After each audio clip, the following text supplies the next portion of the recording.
Hello and welcome to Pluribus Fireside Chats. Not as good as FDR's, but hey, it's something. Now, before we get into the main topic of this video, let me do a little housekeeping. I will finally do a main series video this week, probably.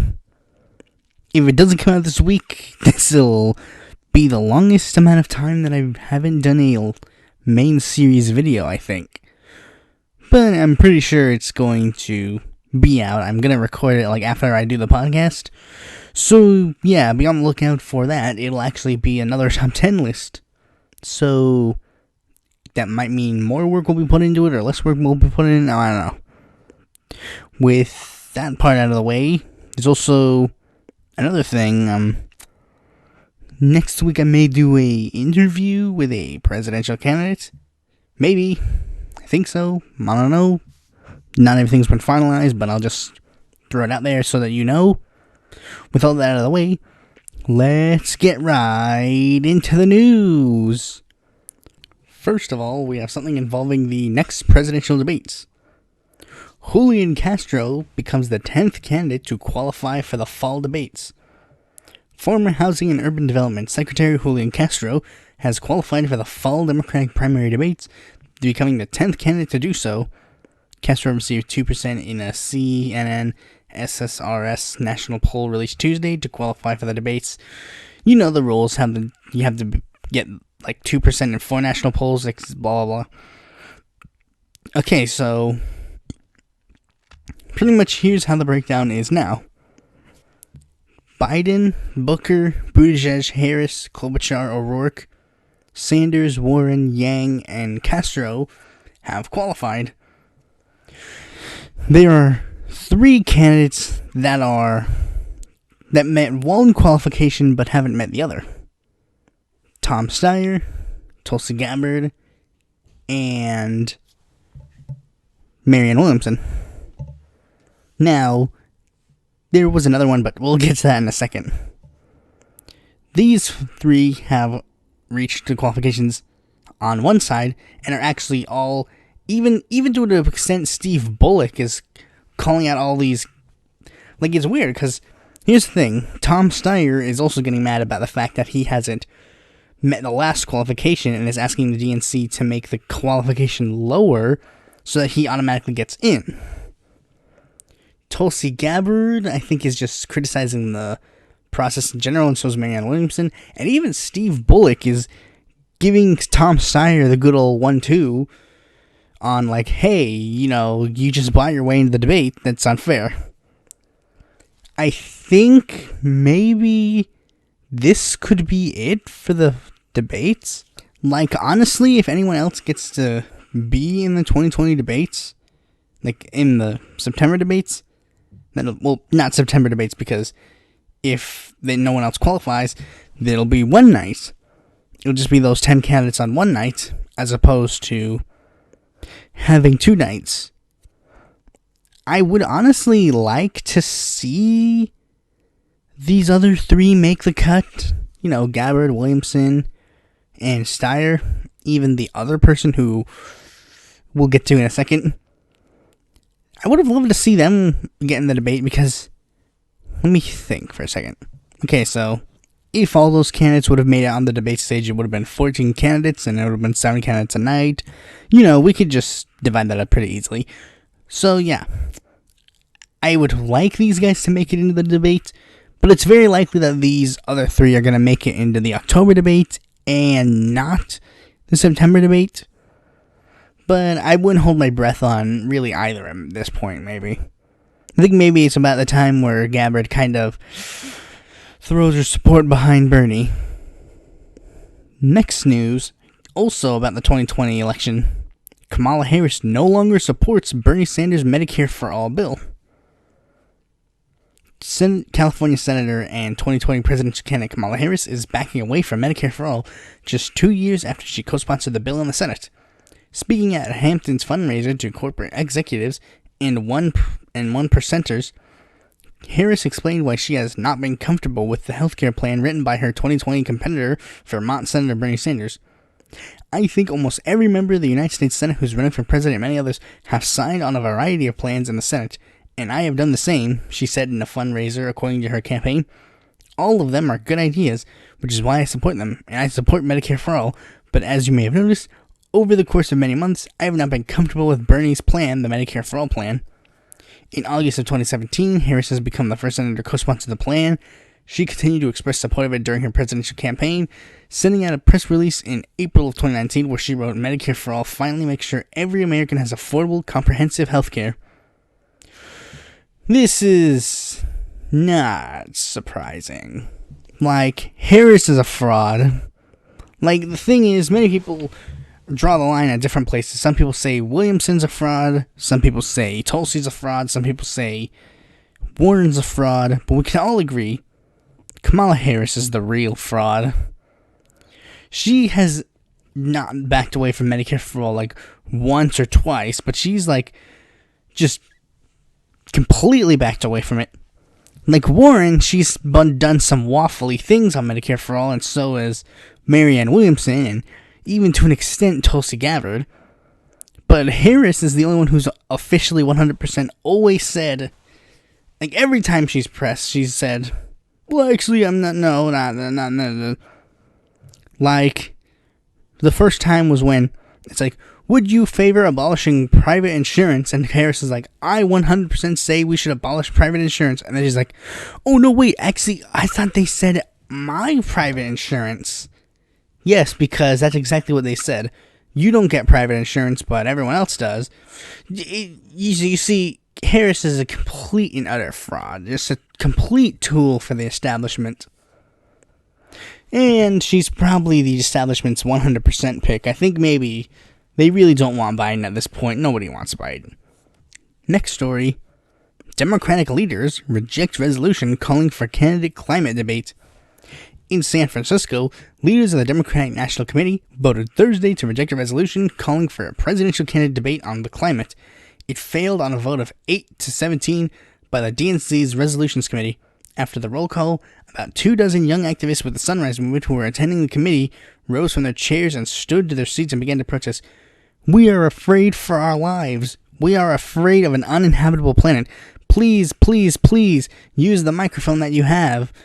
This is a climate emergency. We deserve a climate debate. We deserve a climate debate. The Resolutions Committee's vote Thursday is not final say on the matter. The full Democratic National Committee could still vote to change its rules to allow the Senate climate debate to meet Saturday. I think this is an older story, but I think if I remember correctly, the climate debate didn't pass. It failed. And not only that, they have actually barred any candidate from participating in the climate debate. It is fucking horseshit. And the thing is, if I remember correctly, Simone Sanders, a woman who was a huge Bernie supporter in 2016, who's pretty much shilled for Biden the entire election, said like, oh no, we shouldn't debate the climate. Why not? I get it. Everyone on the debate stage is supposedly supposed to agree on climate change, but the thing is, that's not true.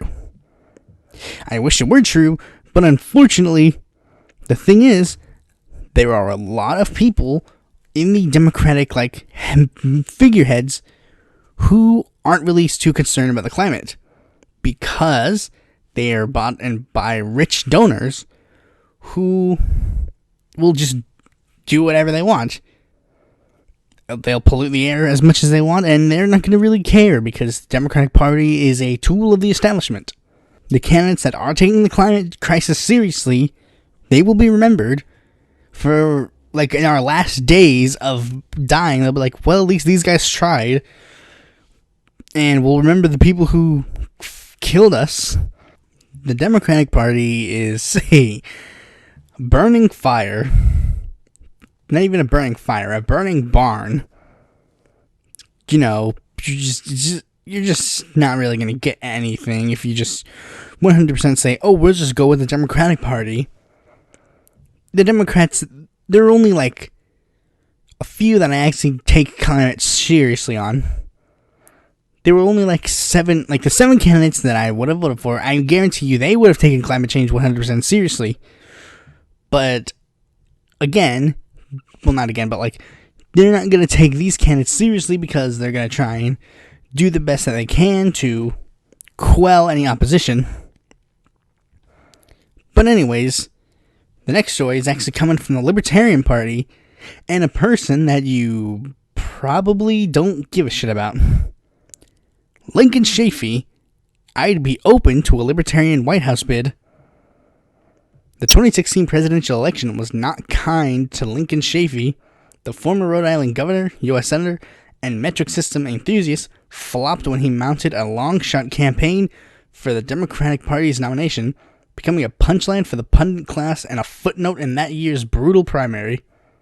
But Chafee is entertaining the idea of a new election cycle and a new party could be kinder to his White House hopes.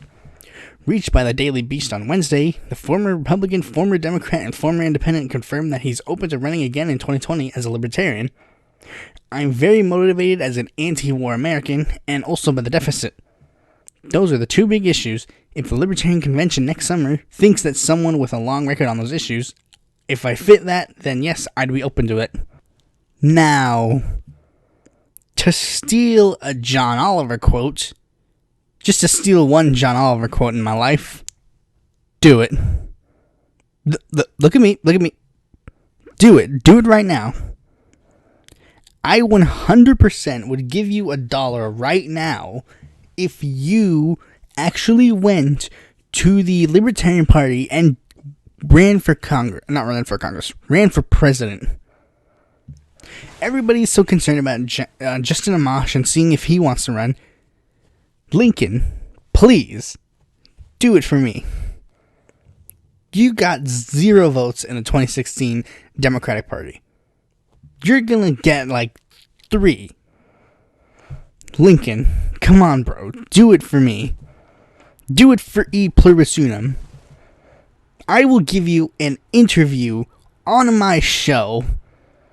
I will give you 20 interviews. I will give you as many interviews as you want. I will make my entire show interviews for your campaign only. And then after your campaign ends, I will end my channel. I desperately want you to run for the Libertarian nomination for president right now. Okay, to be fair, I'm being kind of facetious, but I will promise Chafee at least the one amount, like the $1. I'll promise him the $1. I'll 100% promise him the $1. And even an interview. Sure, why not? But I probably won't do, like, all the stuff that I said there. Now, as a follow-up to a story from last week, former presidential candidate John Hickenlooper has finally announced something that was pretty much obvious from a mile away. John Hickenlooper is running for U.S. Senate. I am not done fighting for the people of Colorado. John Hickenlooper is launching a bid Thursday to unseat Republican U.S. Senator Cory Gardner exactly 1 week after pulling out from his run from the presidency.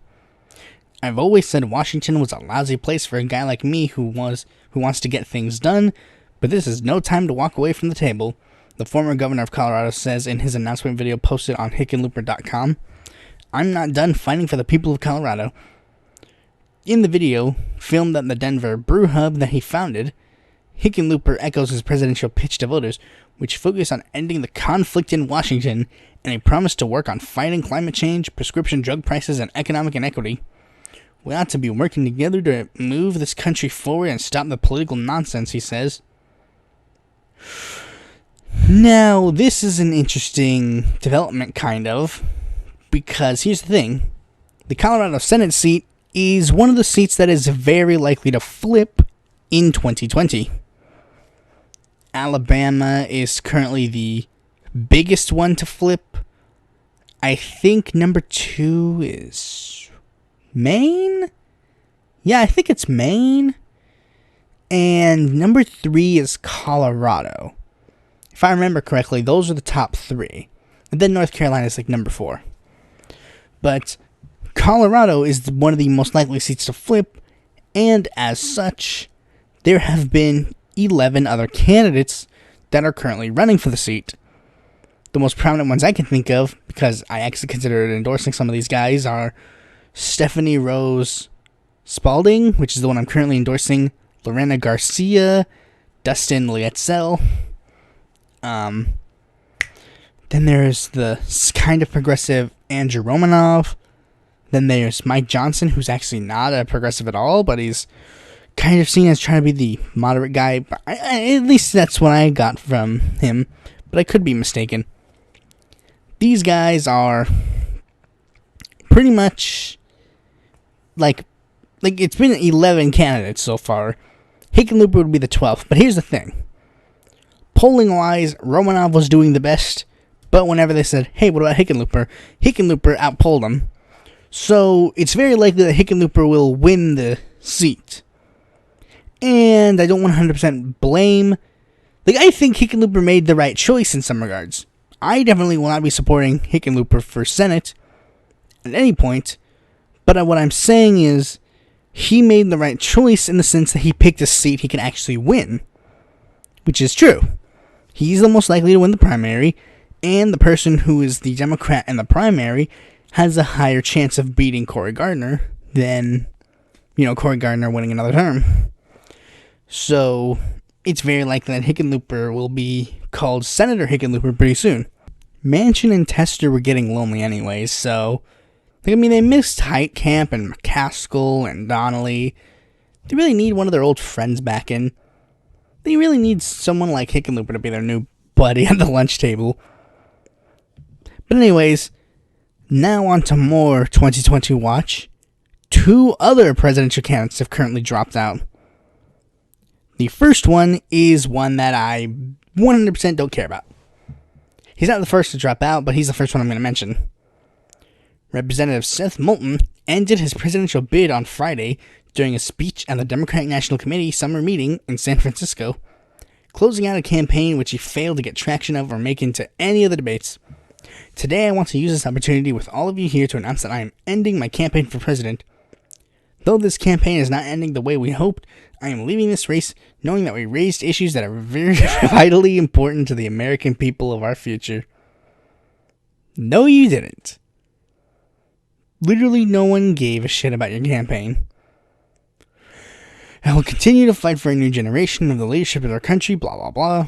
And most of all, I'll be campaigning my ass off for whoever wins our nomination in 2020. Ooh, blue no matter who. Bullshit.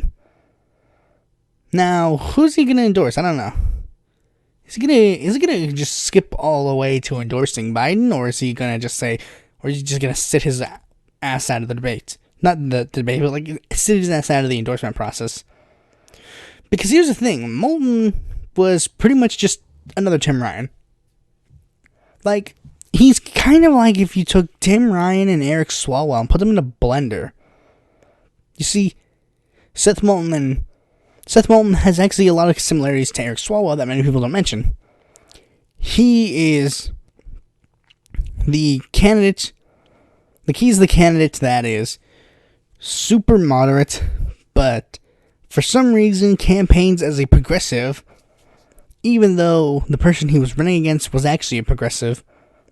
He ran against a super progressive incumbent that's been in there for a long time and really didn't campaign on any of the policy issues, but really focused on the age issues, which is the same thing Swalwell did when he campaigned against Pete Stark for his seat in Congress.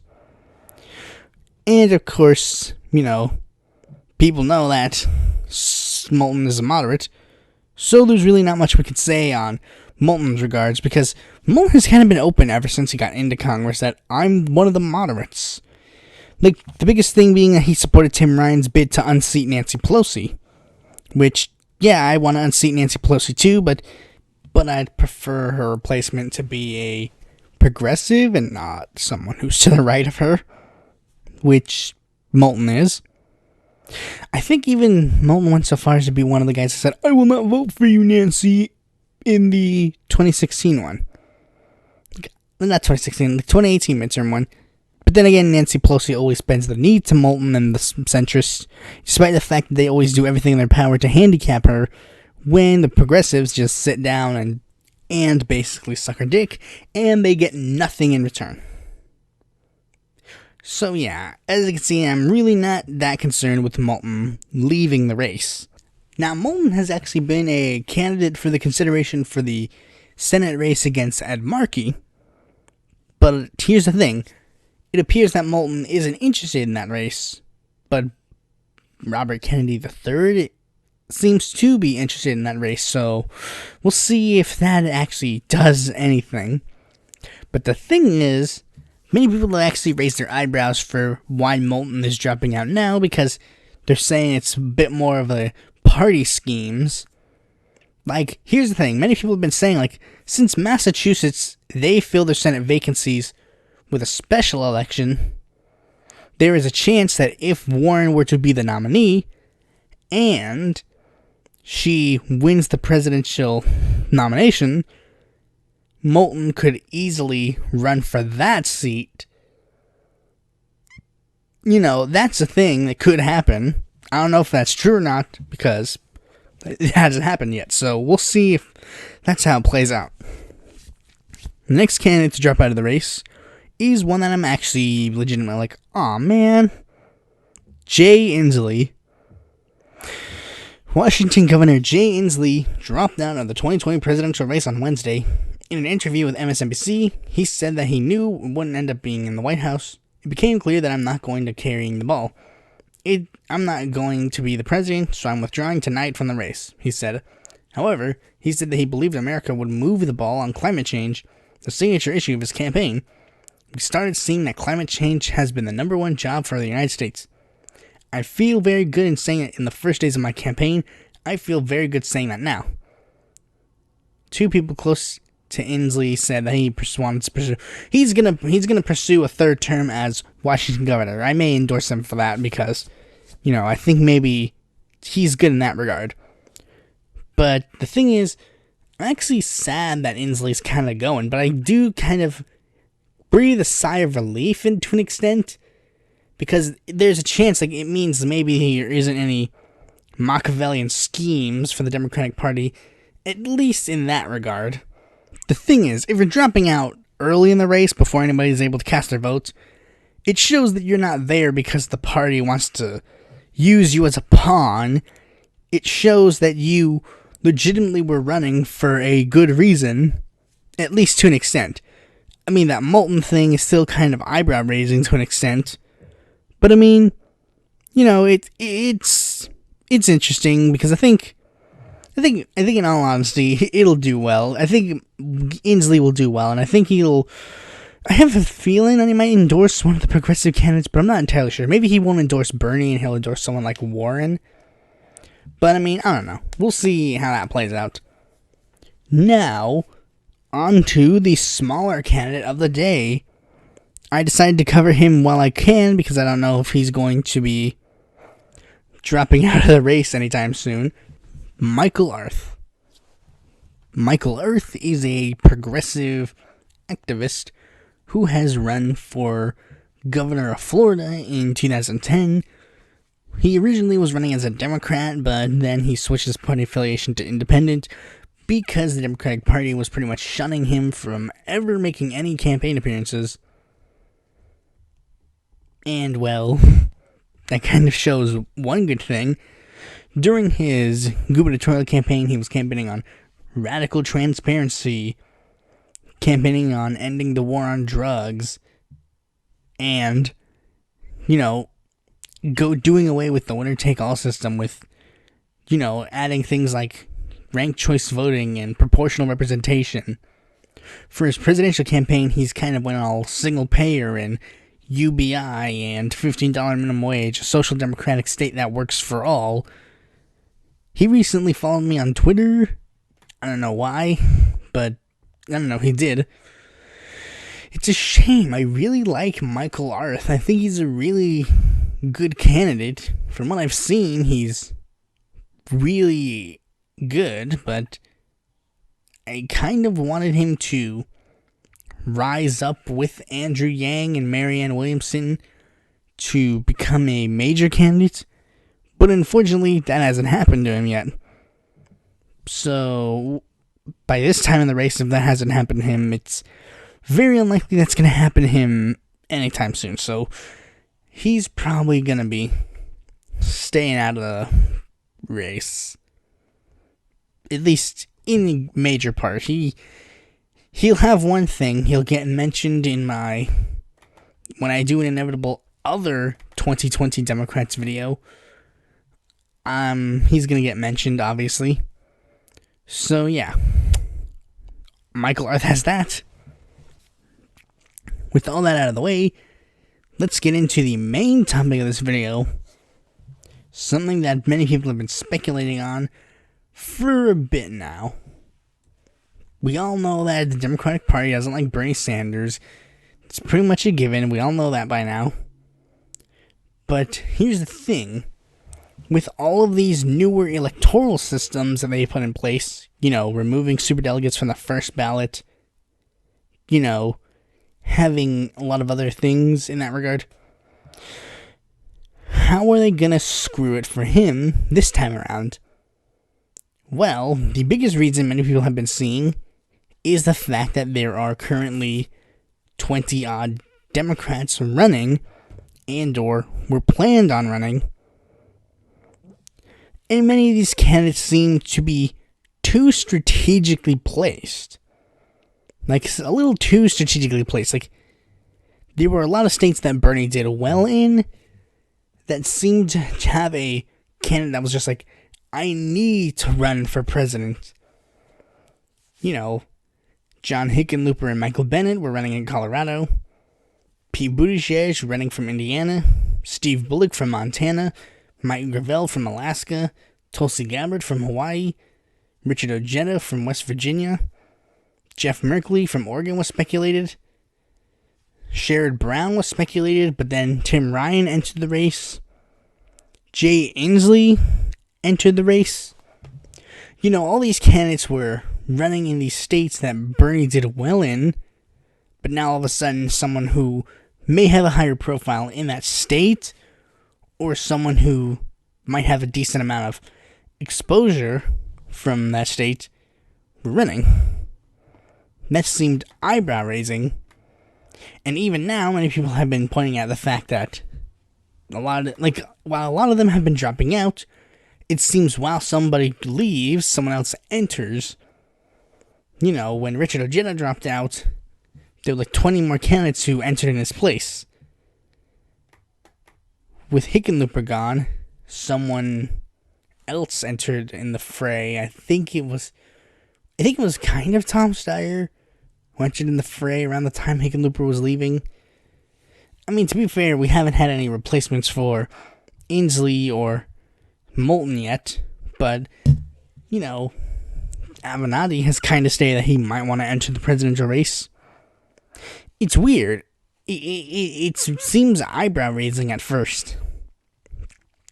Then, another thing that many people have been pointing out is the reform to the caucus system. You see, caucus states, with a caucus, you actually have to go out of your way to voice your support for this candidate in person. Now, you may think that actually hurts progressives, because if you're progressive, the people who are voting for you probably don't have time to go out and do this. But surprisingly, in caucus states, progressives do really well. Bernie has done really well in a lot of these caucus states previously, and it is speculated that he would have done so now. But the thing is, they reformed the caucus style so that now you can actually call in to voice your vote for a caucus, which sounds beneficial, but it could actually hurt Bernie in the long run. Many people have been pointing this out to many of these candidates. And back to the candidate positions of this stuff, Warren has actually been seen as the possible Bernie spoiler, because she has many similar views to Bernie, but definitely more reserved in some regards. She wants to end $50,000 of student loan debt, whereas Bernie wants to cancel all 4-point-something trillion of it. So she's definitely got one foot in the more establishmentary ground and one foot in the progressive ground. Many people have been using this, especially considering how the media all of a sudden went from Warren was pushed to the side to all of a sudden Warren's being praised, and all of her plans that when they were said out of Bernie's mouth were like, oh no, we can't do this because it's too radical. They're like, Warren is getting to the top of the line. This is great policies. We need to support this woman 100%. Many people have used that as a kicking off point for the possible idea of Warren spoiling the election for Bernie.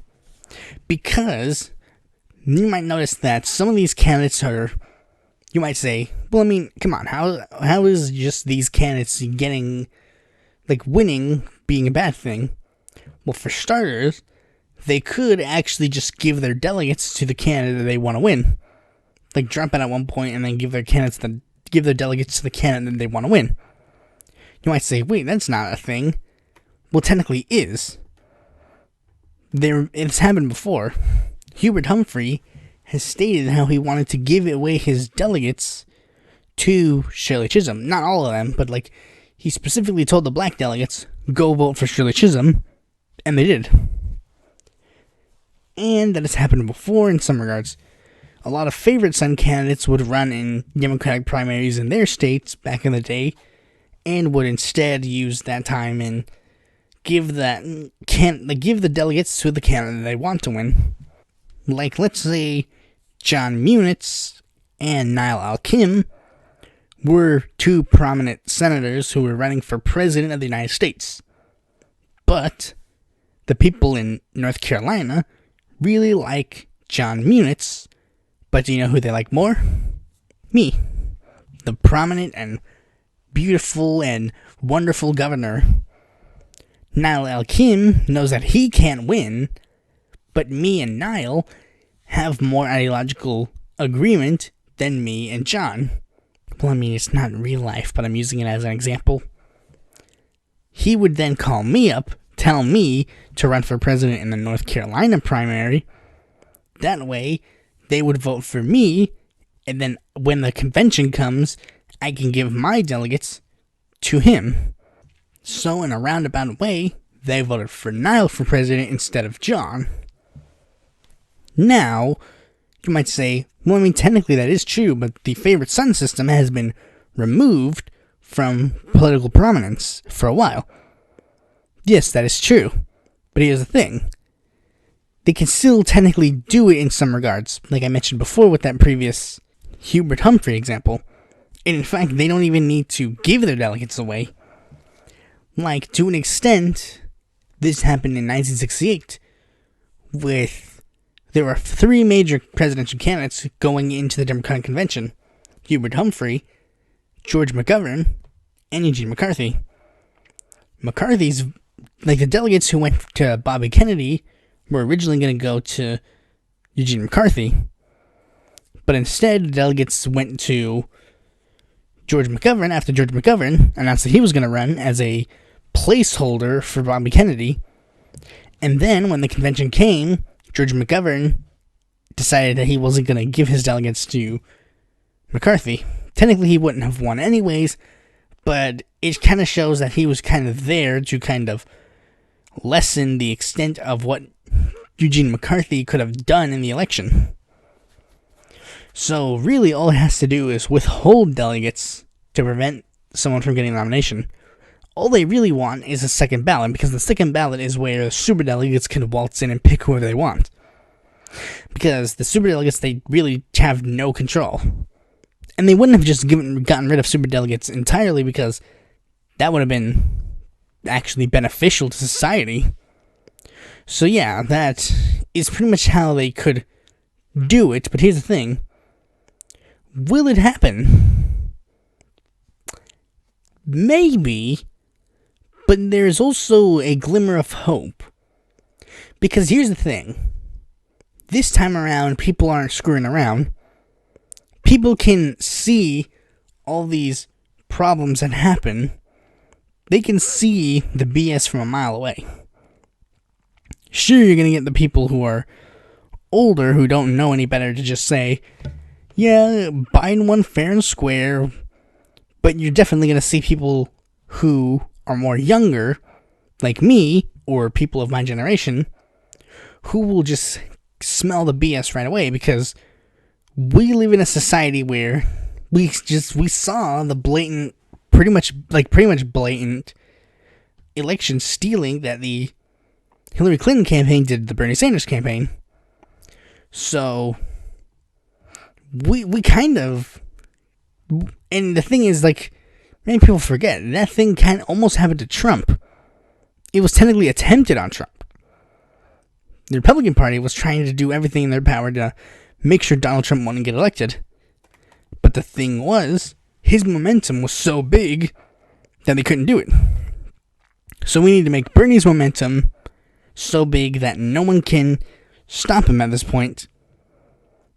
And, well, hopefully that'll happen. That's all I gotta say on this topic, because there's not much else to really go on it. Thanks for watching this video. Be sure to like, comment, subscribe, and click that bell to be notified when a future video of mine comes out. And if you're interested in more content from me, you can go to my website or follow me on Facebook, Twitter, or Quora, or check out my articles on the Independent Political Report.